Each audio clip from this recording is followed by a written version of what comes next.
क्या आप जानते हैं वो कौन सा मुल्क है जहाँ के बाशिंदे वॉशरूम में खाना खाते हैं?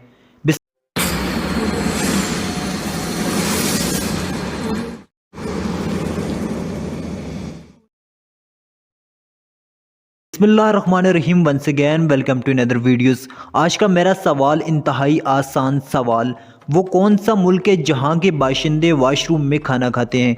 अगर आता है आपको इस सवाल का जवाब तो आप दे सकते हैं कमेंट्स में इसका जवाब।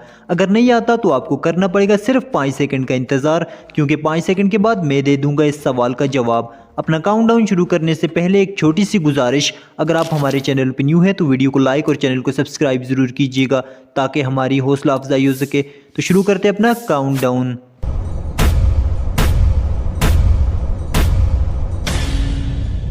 आज के हमारे सवाल का जवाब है जी ताइवान। ताइवान में वॉशरूम में खाना लोग खाते हैं। कैसी लगी आपको मेरी ये वीडियो कमेंट्स में ज़रूर बताइएगा। मिलते हैं एक नई वीडियो के साथ, तब तक दीजिए इजाज़त। अल्लाह निगहबान।